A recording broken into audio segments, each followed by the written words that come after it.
Yo, what is good, YouTube? Welcome back to another JC2K video. In today's video, we are going to be going through and ranking the best small forwards in NBA 2K25 MyTEAM on this list, the top 10. Before we hop into it, if you haven't already, make sure you hit the subscribe button. Help me push towards the 40,000 subscriber mark on the channel. I'm uploading every single day, multiple videos a day. Would really appreciate it if y'all do subscribe. Without further ado, let's hop right into it. We got ourselves a list of 10 small forwards. I will say, small forward position, a lot of good cards. Wouldn't say it's quite as deep as either point guard or shooting guard is, though. There's not as many like top tier options. Only a couple guys I left off the list that I think are really particularly good cards at this point. But at number 10, look, I don't personally love this card, but I know a lot of people do. That's KD. I think he's good. Don't get it twisted at all. I think he's very, very solid. But my biggest issue with KD, he's only got 5 hoffs. I mean, once he's fully badged, a lot of people have a lot of extra hoffs on him and stuff like that. He can be really solid. He's a great shooter. His jumper's pretty good. His movement's pretty solid. I like his escape a lot. His fade's kind of I don't love the fade. Jumpers, I mean, it's good, like I said, but I don't think it's like a game-breakingly amazing jumper either. Defensively, he's solid once he's badged. As a base card, he's not great. I think he's a solid card. I do think you could honestly make an argument even for like a guy like Calvin Nat here if you wanted to for more of that defensive ability, but I'll take a 6'10" KD. I think this is a fair spot to rank K Disney. So we're going to throw him at that number 10 spot, and I think that's a pretty fair spot. Some people are going to be mad that he's not higher than number 10, but hey, it is my ranking, not y'all's. Gerald Wallace at number 9. I love this card defensively, and I really like his jumper. He's 88 speed, 84 3 ball, 95 driving dunk, and defensively he's very, very good. I mean, there's no doubt in my mind whatsoever that he is significantly better defensively than a guy like Kevin Durant. You can certainly make the argument that offensively he's not quite as elite, just because I mean, as an overall card, you're looking at a dude who's doesn't have really great movement. Darius Garland dribble style or escape isn't great. It's actually, I think Darius Garland's dribble escape is decent, not amazing, but not bad. Normal dribble style isn't great. Kobe White's behind the back, I don't think is all that good if I remember correctly. Jumper's super smooth though. He's super solid defensively and he's super athletic. I think he gets the job done at a high level. Definitely a very, very solid card. Number 8 is where this list starts to take a pretty significant step forward, and that is with John Isaac, who provides that 6'10" frame with all the defense in the world, and is a solid shooter, solid slasher in his own right. Certainly not a flawed card defensively or in any of those aspects. I just think really thrives. He's obviously, certainly not a flawed card offensively, but really thrives defensively. Slashing wise is good, jumper's good, playmaking isn't great, but the defense is very great. 90 stats across the board, but even better, all these amazing Hall of Fame badges. And again, he's 6'10" as well. This is a competitive level small forward because of his defensive ability. I think he's a stud, and I have no issues whatsoever with him at number 8. Number 7, maybe a little low. As a base card, I think Paulo. If you have a badged out Paulo with like extra hoffs and stuff like that, maybe he goes higher on the list. In fact, I'm still using Paulo in my main lineup. I really like the card, but I mean, Hoff posterizer rise up, a 96 driving dunk. He is obviously an absolutely elite slasher. My biggest criticism of this card is the other stuff. I mean, really, he's just not a great shot creator. He is super solid defensively, has every single badge when he's badged out. Like, let's not sit here and criticize this card at all, because he's very, very good. Jumper smooth, but the SIGs, I mean, the SIGs aren't great. He doesn't have any super really great movement. But overall, does he really need it? I don't know. I still think he's super solid, and honestly, if you wanted to argue him higher than 7, I would not have a problem with that.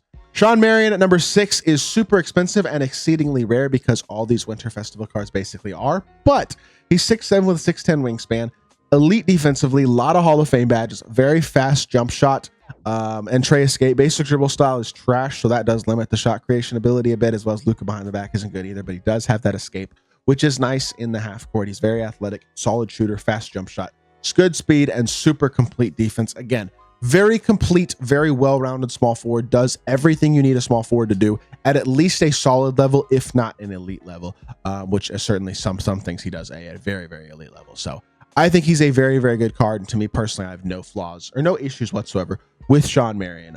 If you have this card, you're blessed because he's a very, very good option. He's just really rare. So put him at number 6.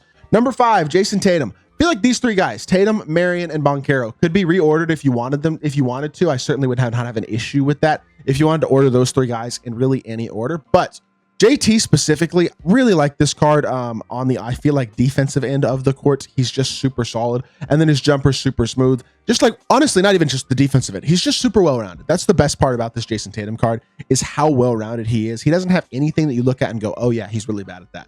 Now, handles for days, lightning launch on Hoff is super nice, but I will say his playmaking sigs aren't great. But again, elite slasher, high level shooter, really good defender, has nice complete badges, even if he's only got 11 Hoffs. Again, I really like this Tatum card. I think he's one of those guys who kind of does everything well. And so that's the type of stuff that you really want at your small forward position at this point in the game. So for me personally, no issues whatsoever with JT at 5, but if you wanted to swap him and Shawn Marion, him and Paulo Paulo, swap those 3 guys in any order you want, you certainly could do that. So that is what I'm going to do at number 5. Number 4, we're going with a brand new card from this past weekend's drop, and that is Adam Morrison. Very, very slept on card, I think. Maybe not very slept on, but better than I anticipated, I think is a fair way to say it. Maybe I was doing the one who was sleeping on him, in all honesty, because I thought the Jerry West upper wasn't going to be very good like last year. I'm not going to lie, his jumper is much better this year. Much smoother and easier to green. It's deceptively quick, honestly. And then you combine that with the tray fade, which the tray fade isn't as good this year. You can't tray fade right the way you could in previous years, but you still can to the left. Still a very solid fade. He's a capable slasher, really, really high level shooter, obviously. Playmaking wise, also solid, has the Kobe escape, good drag back. And he's a capable defender as well. And honestly, I was pretty impressed by him as a rebounder when I used this card. He out-rebounded Giannis a couple times. That was pretty impressive to me. I think this card, he may not be the best small forward in the game, but he's up there, especially on the offensive end of the court. He is a very, very viable option. And if you need a small forward, I'm not sure you're getting many better options than Adam Morrison at this point in the game. So really actually do like that card. Like, there's a lot to like about Adam Morrison. So I have him at the number 4 spot. Number 3, we are going to go with Mr. Rudy Gay, who again, another pink diamond in that top 4. This card again has just everything you want for a small forward, in that he's got a really, really high level shot. He's a very capable playmaker. Defensively, he's really, really good. Just kind of does everything you want a small forward to do. I think the biggest criticism of the card generally would be the fact that defensively his stats and badges aren't like game breaking or anything, but he's 6'8", 7'3" wingspan, really big player build, certainly gets the job done on defense at a very high level. He's a card who I don't really see any significant flaws with, in that, especially with the Kawhi Leonard behind the back that he's got and a very high level jump shot. Even on normal timing, his jumper's elite. Like, this is a really, really good card who I don't see real reasons to criticize. He's my starting small forward. Like, I'm not willing to pay for the top 2 guys, because yes, the top 2 guys are probably better, but I think this Rudy Gay card is really not far behind any small forward pretty much in the game. So for me personally, no issues whatsoever with Rudy Gay as a top 3 small forward. And I think a lot of people probably would agree with me on that one as well, because I know a lot of y'all have used and enjoyed Rudy Gay as well. He's very, very good. Number 2, mainly because of his size and versatility, is Giannis. He's not the shooter that most of these guys in the top 10 are, but he's everything else. Incredibly fast, amazing defender. Honestly, very complete badges, especially once he's badged, he has every badge in the game, including every shooting badge and everything. So like, he's only got a 73 3 ball, which you can criticize if you want. And I think that's valid to criticize if you don't love that. But at the same time, you can't take it away from that. You can't take away from him that he is still a very, very good card. He doesn't really have any significant flaws besides that jump shot. And I don't think the jumper is like a massive, huge issue flaw by any means. He's amazingly athletic. He's super switchable defensively. And I mean, the jumper's okay. It's not great, but it gets the job done. And he does everything else so well. Plus his size creates mismatches at small forward. We're going to put him at the number 2 spot. Number 1 though, was this ever in doubt? It's LeBron James. Honestly, Pink Diamond LeBron would have a serious argument for number 1, but I only wanted to include one LeBron on this list. But with that being said, I do think there's a legitimate argument to be made that Pink Diamond LeBron would be the number 1 small forward in the game still as well. He is just so good as a slasher, shooter, defender. His fade is good to both sides. They made LeBron's jumper much better this year. He's again super complete badge wise, can get every single badge in the game except for 1. And his Hoffs are amazing. Obviously, if most LeBrons have more Hoffs even than he comes with base, like, he's just one of those cards who you look at and like, what does he do poorly? Honestly, nothing. His movement is probably the biggest criticism, quite simply because his dribble style isn't very good. His dribble style is bad. That would be my biggest criticism of the card, legitimately. Outside of that, I look at LeBron and I go, what am I supposed to not like about this card? What is there not to like about LeBron James? He is obviously, I love LeBron in real life too, but I think his card in my team is just amazing. He's legitimately, it's crazy the longevity that LeBron card has, that the LeBron cards have this year, because he came out in, I mean, the first day of the game basically, and he's still probably right there as like the best freaking small forward in the game. And that's Pink Diamond too. Like, he's been the best small forward all year, and I don't see that ending anytime soon. So with that being said, that is going to do it for this list. I hope y'all did enjoy.